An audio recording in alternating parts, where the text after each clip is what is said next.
നമസ്കാരം. +2 ഫിസിക്സിലെ chapter wise important പോർഷൻസും ഇക്വേഷൻസും ആണ് നമ്മൾ ഡിസ്കസ് ചെയ്തുകൊണ്ടിരിക്കുന്നത്.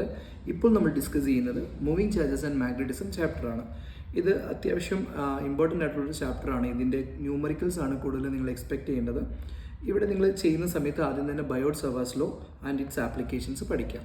ബയോട്ട്-സവാർട്സ് ലോ നിങ്ങൾക്കറിയാം, ഒരു പർട്ടിക്കുലർ കറണ്ട് ക്യാരിയിങ് കണ്ടക്ടറിന് ചുറ്റുള്ള മാഗ്നറ്റിക് ഫീൽഡ് കണ്ടുപിടിക്കാനാണ് നമ്മൾ ഉപയോഗിക്കുന്നത്. ഒരു കറണ്ട് ക്യാരിയിങ് കണ്ടക്ടറാണ് അതിൻ്റെ ചുറ്റുള്ള മാഗ്നറ്റിക് ഫീൽഡ് കണ്ടുപിടിക്കാൻ നിങ്ങൾക്ക് right hand thumb rule use ചെയ്യാം. ഡയറക്ഷൻ കണ്ടുപിടിക്കാൻ, അതിൻ്റെ മാഗ്നിറ്റ്യൂഡ് കണ്ടുപിടിക്കാൻ നിങ്ങൾക്ക് μ0/4π ഇൻറ്റു ഐഡിയൽ സൈൻ θ/r² എന്ന് പറയുന്ന ഇക്വേഷൻ യൂസ് ചെയ്യാം. ഈ ഇക്വേഷൻ എന്ന് പറയുന്നത് നിങ്ങളൊരു കറണ്ട് ക്യാരിയിങ് കണ്ടക്ടർ എടുക്കുന്നു, അതിൻ്റെ ഒരു ചെറിയ പോർഷനാണ് DL, അതുവഴി പോകുന്ന കറണ്ടാണ് I, അതിൽ നിന്ന് കുറച്ച് ദൂരെ മാറി R ഡിസ്റ്റൻസിലുള്ളൊരു പോയിൻ്റാണ് P. ഇവിടുത്തെ മാഗ്നറ്റിക് ഫീൽഡ് കണ്ടുപിടിക്കാനാണ് ഈ ഇക്വേഷൻ യൂസ് ചെയ്യുന്നത്.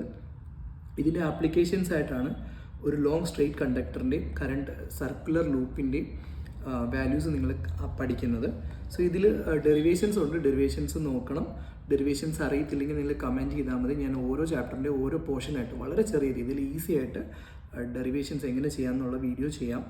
പിന്നെ മാഗ്നറ്റിക് ഫീൽഡിൻ്റെ, ഇപ്പോൾ suppose straight current carrying conductor ആണെങ്കിൽ അതിൻ്റെ ഇക്വേഷൻ μ0I/2πr ആണ്. ഈ ഇക്വേഷൻ നിങ്ങൾ പഠിക്കണം. μ0I/2πr ആണ്. അതുപോലെ തന്നെ സർക്കുലർ ലൂപ്പ് ആണെങ്കിൽ അതിൻ്റെ സെൻറ്ററിലെയാണ് നമുക്ക് ഏറ്റവും കൂടുതൽ ന്യൂമറിക്കൽസിൽ വരുന്നത്. μ0I/2r ആണ് ഇക്വേഷൻ. സോ നമ്മളുടെ ക്വസ്റ്റ്യൻ അനുസരിച്ചാണ് നമ്മൾ ഇക്വേഷൻ ചൂസ് ചെയ്യുന്നത്. ബിക്കോസ് ഇതിന് കോംപ്ലിക്കേറ്റഡ് ആയുള്ള ഇക്വേഷൻസും ഉണ്ട്. ബട്ട് അതിൽ കൂടുതലും ബി സെൻറ്ററാണ് പൊതുവെ ചോദിക്കുന്നത്. അത് ആംബിയർ സർക്യൂട്ടൽ ലോ വെച്ചും നമ്മളത് പ്രൂവ് ചെയ്യുന്നുണ്ട്. ഇഫ് R റേഡിയസ് ഉള്ള ഒരു സർക്കുലർ ലൂപ്പിൽ കൂടെ കറണ്ട് പോവുകയാണെങ്കിൽ അതിൻ്റെ സെൻറ്ററിലെ മാഗ്നറ്റിക് ഫീൽഡ് കണ്ടുപിടിക്കാൻ മിക്കപ്പോഴും ക്വസ്റ്റ്യൻസ് കാണാറുണ്ട്. μ0I/2r ആണ് യൂസ് ചെയ്യേണ്ടത്. Magnetic force on moving charge പഠിച്ചിരിക്കണം. ലോറൻസ് ഫോഴ്സ് എന്ന് പറയുന്നത്, ഇവിടെ മാഗ്നറ്റിക് ലോറൻസ് ഫോഴ്സ് ആണ് യൂസ് ചെയ്യുന്നത് ഉദ്ദേശിക്കുന്നത്.